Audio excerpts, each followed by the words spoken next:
Oi, no vídeo de hoje eu vou falar sobre as minhas leituras de outubro e as possíveis leituras de novembro. Outubro não foi um mês de leitura muito bom pra mim. Eu entrei numa ressaca literária bem no começo do mês e depois, para poder pegar livros que eu achava interessantes para ler, foi muito difícil e os livros que eu acabei começando eu não consegui terminar. Não foi o pior mês de leitura do ano em questão de quantidade de livros lidos, porque em fevereiro eu só li 2 livros, esse mês eu li 4, o que tá na minha média, mas desde julho eu comecei a ler tipo 8, 9, 10 livros por mês. Então, para poder voltar para minha média de antes, eu comecei a sentir que eu estava lendo menos. Mas agora vamos começar a falar dos livros. Esse mês eu comecei lendo Depois da Caixa Preta, do Rafael Westenfelder. Eu acho que é assim que fala o nome dele. Esse é um conto e está disponível no Kindle Unlimited e foi assim que eu li. Nesse livro, o nosso protagonista, o Lorenzo, está participando de um programa de reality chamado A Casa de Vidro. E o conceito desse reality é que todas as paredes dessa casa são transparentes, então todos os participantes podem ver todos os cômodos e as câmeras também, exceto em um cômodo. A caixa preta é o único cômodo da casa que tem paredes pretas e não tem nenhuma câmera lá dentro. E é o cômodo onde os participantes entram quando a produção chama eles para conversar. E você não sabe por que os participantes foram chamados lá dentro, e depois que eles saem, eles geralmente saem um pouco estranhos. A ex-namorada do Lorenzo foi uma participante do programa, e depois que ela saiu completamente diferente, meio estranha, e depois de um tempo ela só desapareceu completamente. Então o Lorenzo decide entrar no programa para poder investigar o que aconteceu com ela lá dentro. Eu já falei isso antes, mas eu não gosto muito de contos, porque eu acho que é muito difícil você escrever uma história envolvente e interessante em pouquíssimas páginas. Mas eu peguei esse conto querendo dar uma chance real, e possivelmente eu sou muito burra, mas eu não entendi nada. O começo da história é bem fácil de acompanhar, mas quando a gente entra na parte da história que, tipo, a gente está descobrindo o que está acontecendo, eu fiquei muito confusa e eu não conseguia distinguir o que era teoria da cabeça do Lorenzo ou o que estava acontecendo, ou se as teorias dele estavam realmente corretas, porque quando o final acontece, eu não entendi, tipo, o que era para tirar do final. Eu acho que é um conceito interessante e eu acho que foi bem escrito, mas eu não acho que foi pra mim. Eu não sei se eu teria lido essa história se fosse mais longa, porque eu já não gostei muito dela quando ela foi curta, então se tivesse sido mais longa, tivesse mais explicação, talvez fosse um pouco melhor, mas eu também não sei se eu teria gostado de qualquer jeito. Eu soube desse conto pelo canal da Helena Sanches, e ela disse lá que o Baú do Zumbi Gelado ela achou melhor do que esse, então talvez eu pegue aquele para poder ler também e dar uma chance. Como eu só li um trabalho do autor, eu não acho que eu posso dizer que tipo não funcionou pra mim em geral, e eu quero ler esses contos, então talvez eu pegue os que têm as maiores notas e leia aqueles pra ver como é que é. Eu gostei do conto em geral, mas eu achei que a execução ficou muito confusa e eu não gostei muito do plot twist do final, porém, tipo, as últimas 2 páginas foram muito boas. Eu acabei dando 3 estrelas. O segundo livro de outubro foi The F's and Their Friends Between Revolutions, do Larry Mitchell. Tá em inglês o título, mas ainda assim eu não acho que eu possa falar essa palavra no YouTube. Essa é uma fábula pré-AIDS sobre solidariedade queer, antipatriarquismo, inclusão e amor. Esse livro conta de maneira fantástica histórias sobre membros da comunidade LGBT. Também data das lutas que esses membros tiveram que lutar para poder achar aceitação e um lugar para poder chamar de casa. Originalmente, esse livro era para ser um livro infantil, mas depois de terminar o primeiro manuscrito, o autor percebeu que ele precisava reformular essa ideia. E quando essa versão ficou pronta, ele mandou para várias editoras, mas eles ficaram: não, esse livro é muito gay, não vai dar certo.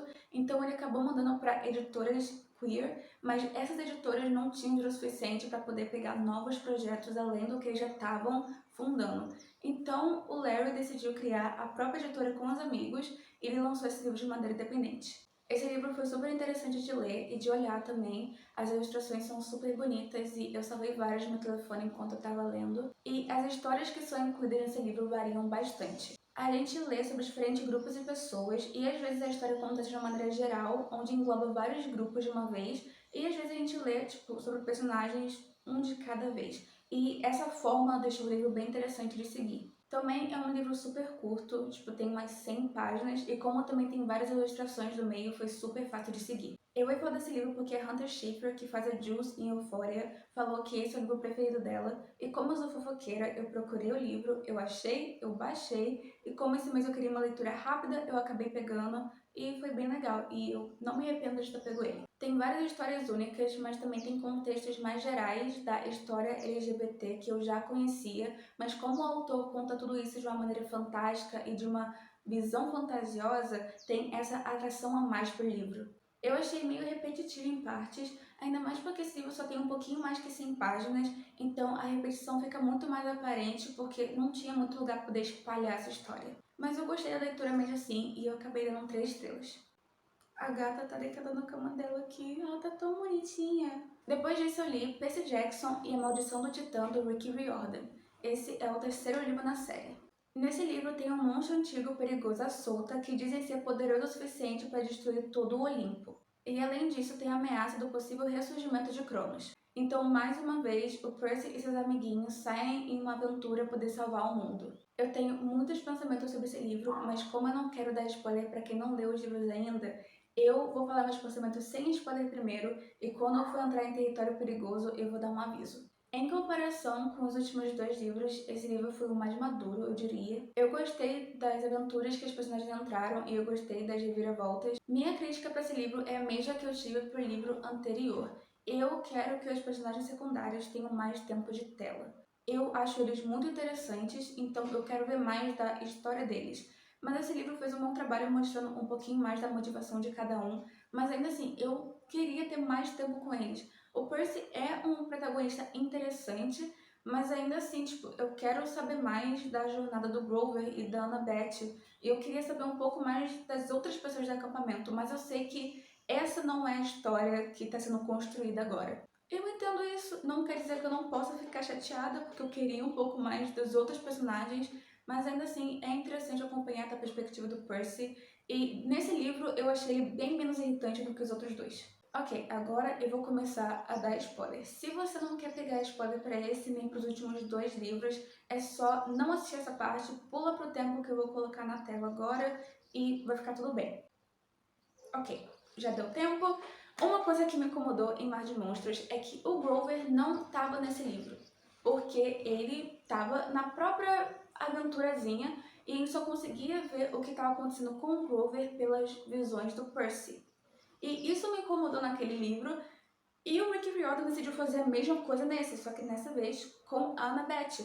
Ela não tá nesse livro quase, ela desaparece no 3º capítulo, e a gente só volta a ver ela nos últimos 3 também. Então eu não gostei disso. Eu acho que essa é uma maneira muito chata de contar a história. Eu acho que seria muito mais interessante se esse livro fosse separado em perspectivas diferentes, se a gente tivesse uma perspectiva da Annabeth e do Grover e uma Percy separada, porque quando os personagens estão separados, a gente saberia o que está acontecendo com cada um. Novamente, eu sei que não é assim que o livro está sendo construído, eu sei que não é esse tipo de livro, mas eu acho que teria sido melhor, porque a gente fica presa com o Percy o livro todo e ficando preocupado com a Annabeth, e a gente não sabe o que está acontecendo com ela, porque ela só não tá ali. Agora, as coisas que eu gostei.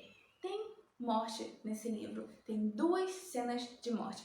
Uma delas foi muito boa, a segunda cena de morte eu achei que ela foi incrivelmente efetiva e eu chorei. Eu chorei com esse livro, uma coisa que eu não imaginava. Ainda mais porque a personagem que morreu foi uma personagem que foi introduzida nesse livro.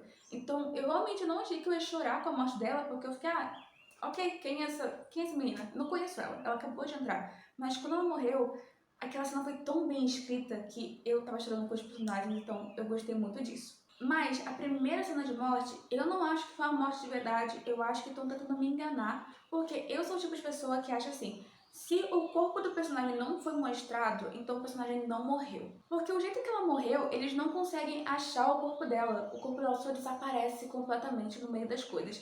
Então eu acho que essa menina tá viva e eu acho que ela vai voltar nos próximos livros, e eu acho que vai fazer muito sentido se ela voltar também, então eu tô esperando por isso. Mas se ela realmente morreu daquele jeito e ela não voltar mais, então foi uma péssima cena de morte, 0 de 10 estrelas, muito ruim. Você não mata o personagem assim, você tem que mostrar pra gente como é que ele morreu, a gente tem que ver que ele tá morto, a gente tem que ter a confirmação. E é por isso mesmo que eu não acredito que a Feiticeira Escarlate morreu no Doutor Estranho 2. Uma coisa que eu não mencionei quando eu tava dando a sinopse, porque eu achei que ia ser spoiler demais, é que o Grover achou 2 novos meio-sangues. Uma menina e um menino. A menina foi a que morreu naquela hora lá, e o menininho ficou para trás no acampamento. E no final do livro ele se vira contra o Percy. E tem um plot twist ao redor deles dois que é muito bom. A gente descobre que os dois são filhos de Hades. E esse plot twist, nossa, foi muito bom. Eu fiquei muito animada quando li, e eu já queria pegar o quarto livro, mas eu guardei pra eu poder ler depois, porque só faltam mais 2 livros e eu não queria acabar rápido. Ok, acabou os spoilers por aqui. Eu demorei para ler esse livro mais do que os outros, mas com certeza esse foi o melhor dos 3. Até agora, os livros estão melhorando de qualidade para mim, então com sorte os próximos 2 vão me deixar muito feliz. Eu achei o Percy um personagem muito mais interessante de seguir, e as aventuras que eles entraram serviram muito bem para poder mostrar a evolução de personagem dele, então isso foi muito bem feito. Eu acabei dando 5 estrelas para esse livro, simplesmente porque eu me diverti do começo ao fim e me deixou muito animada para poder continuar com a série, então 5 estrelas foi perfeito, foi muito bom. Depois disso eu li Water Under the Bridge, da Kells e Denise Stone. Esse é um livro de romance e também está disponível no Kindle Unlimited. Nesse livro a gente segue a Avery e o Luca. A Avery tem um sonho de trabalhar para essa organização do meio ambiente, e o livro começa com ela indo para uma entrevista nessa tal organização, e quem entrevista ela é o Luca. Logo de cara, eles não se dão bem, e fica pior quando a Avery não consegue um emprego e todos os sinais apontam que foi culpa do Luca. Então a Avery acaba aceitando um trabalho nessa outra empresa que também trabalha nesse meio, mas eles estão com problemas financeiros. Mas está acontecendo uma competição para empresas desse meio que pode ajudar a empresa dela a se ajustar. E vocês não vão acreditar quando eu contar quem também está nessa competição. E o livro segue a Avery e o Luca competindo em tudo, a todo momento, e se apaixonando no meio do caminho e blá blá blá blá. Eu não acho que esse livro funcionou muito bem como rivais para amantes, porque pareceu muito unilateral. Esse livro tem dupla perspectiva, então desde o começo a gente vê que o Luca não desgosta dela e que ele usa essa rivalidade deles mais como uma desculpa para flertar com ela do que qualquer coisa. Então fica difícil, acreditar nessa rivalidade quando só ela parece ter motivos para não gostar dele, sabe? E o negócio é que eu super entendo ela, porque dos capítulos dela, ele é o homem mais irritante do mundo. E dos capítulos dele, ele também é o homem mais irritante do mundo, porque eu não gostei dele. Ele me fez ficar desconfortável o livro todo. O jeito como ele fala, as coisas que ele faz, não foi pra mim. Ele não é um desses livros que, o personagem masculino é abusivo e tóxico, não sei o quê. Não, ele é uma pessoa normal, ele até que é bem legal. Só que ele fala umas coisas meio estranhas, ele chama ela de boa menina, isso é meio estranho, essas conversas não é muito pra mim. Então, o diálogo foi só, não bom pra mim. Eu diria que esse livro é uma versão um pouco mais elevada de O Jogo de Amor e Ódio, da Sally Thorne. Então, se você gostou daquele livro, eu diria dar uma chance pra ele, porque eu acho que você gostaria. Mas o Luca como personagem não funcionou pra mim. Eu também achei a Avery muito infantil. Então, como eu disse, O Jogo de Amor e Ódio um pouco mais elevado. Eu acho que funciona perfeitamente. Eu acabei dando 3 estrelas pra esse. E esses foram os livros que eu terminei em outubro. Foram só 4 livros, o ritmo de leitura caiu um pouquinho, e eu culpo essa caída no ritmo de leitura pelos livros que eu acabei pegando no começo do mês. Porque depois da Caixa Preta foi o primeiro livro que eu peguei, eu consegui ler em um dia. E depois disso eu peguei um outro livro que eu comecei a ler, e foi esse livro que realmente me destruiu. Minha Sombria Vanessa. Eu não consegui terminar esse livro. Eu ia soltar um vlog de leitura para esse livro e Lolita, e eu comecei a ler esse livro, eu li 120 páginas e imediatamente morri. Não deu pra continuar. Esse livro foi muito pesado. Obviamente, se você sabe sobre o que esse livro é, você sabe que é um livro pesado. Mas eu tava confiante que eu ia conseguir passar e eu não consegui. Eu falei que eu não gosto de levar livro, de um mês pro outro, mas esse livro aqui não tem como eu ler ele rapidamente. Tem que ser um livro que eu vou ter que espalhar bastante. Se você não sabe, esse livro aqui conta a história de uma menina menor de idade e um homem adulto. E basicamente esse livro funciona como uma resposta para Lolita, que eu também ia ler, mas se esse aqui foi pesado, imagina aquele. E é isso, sabe? Eu ia ler pro vlog, não deu muito certo. Mas eu quero ler esse aqui porque eu ouvi falar que é muito bom, mas, sabe, me deixou muito, muito mal, então não continuei. Outro livro que eu comecei esse mês, mas não terminei, mas quero continuar, é Um Teto Todo Seu, da Virginia Woolf. Esse é um livro de não ficção e ela fala sobre a mulher na ficção e a mulher na escrita. Esse livro é bem interessante e eu estava gostando de ler, só que eu percebi que a escrita da Virginia Woolf é um pouquinho complicada para o meu cérebro. Eu sou meio burra e eu não leio clássico muito bem, então, ainda mais que é um clássico, tipo, traduzido, aí tem, tipo, palavras antigas em português ainda por cima, então dá uma bagunça no meu cérebro e eu não tenho, tipo, capacidade mental para isso. Mas é um livro que eu quero continuar lendo, então eu vou continuar lendo do jeito que eu tava lendo, tipo, um capítulo, tipo, por dia, ou um a cada outro dia, e até que, tipo assim, tá indo bem, eu tenho 40% agora, então eu vou continuar lendo e é uma leitura que eu quero terminar. Agora, para as leituras que eu quero fazer em novembro. Eu tô filmando isso no dia 2 de novembro e eu já comecei um livro esse mês. Eu comecei O Grande Gatsby. Esse livro aqui eu mostrei no meu último vídeo, no vídeo, tipo, todos os livros da minha estante. Eu comprei esse aqui bem recentemente. Eu tô querendo ler O Grande Gatsby há muito, muito tempo. E eu tenho ele tanto no telefone como no Kindle. E ainda assim, nunca comecei ele direito, porque eu fiquei, cara, eu preciso dele fisicamente, eu preciso segurar alguma coisa. Achei essa cópia aqui no sebo, comprei, comecei, li um capítulo só. Eu vou tentar ler, tipo, um capítulo por dia, ainda mais porque eu tô preocupada com o Enem, essas coisas, então eu não quero separar tanto tempo assim pra ler, eu preciso me focar em outras coisas agora. Então, novembro não vai ter tantas leituras assim. Eu tô logo no comecinho da história ainda, mas é sobre o Nick, ele se muda e tá morando perto de Nova York, e o vizinho dele é esse cara, o Gatsby. E eles não se conheceram ainda, mas eles sabem que o Gatsby é esse cara ilustre que todo mundo fala sobre. E a gente tá, tipo, construindo até ele conhecer o Gatsby. E tem esse vídeo aqui no YouTube muito legal. Eu acho que o nome do canal agora é Alexander Avila, ele mudou o nome do canal, mas costumava ser Are They Gay? E tem esse vídeo sobre o Gatsby e o Nick. Cara, o vídeo é muito bom, muito engraçado. Eu acho que tem legenda em português, então se você tem interesse, assiste aquele vídeo porque é muito interessante. Eu já assisti e foi esse vídeo, na real, que me deu vontade para poder ler esse livro. Porque, cara, quem que lê clássico? Quem que lê clássico? Que coisa chata. Mas esse aqui até que tá legalzinho. E outro livro que, se dá tempo, eu gostaria de ler agora em novembro é 12 anos de escravidão. Cara, eu não sei se vou ter tempo de ler esse livro, mas como eu falei no último vídeo, eu gostaria de ler esse agora nesse mês, porque acho que seria uma leitura interessante para fazer em novembro. Porém, Enem, essas coisas, sabe? Mas esse livro aqui, eu vou colocar na lista se eu tiver tempo e eu quiser, tipo, ler alguma coisa, tipo, mais biográfica, essas coisas, eu acabo lendo esse aqui. E esses foram os livros que eu li em outubro, os que eu não terminei e os que eu pretendo ler em novembro.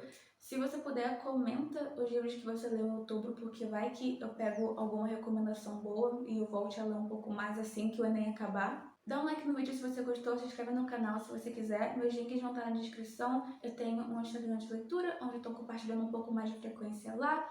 E é isso pro vídeo de hoje. Obrigada por assistir. E eu vejo vocês no próximo vídeo, que vai ser depois do Enem. E com sorte eu vou estar viva lá ainda. Então, tchau!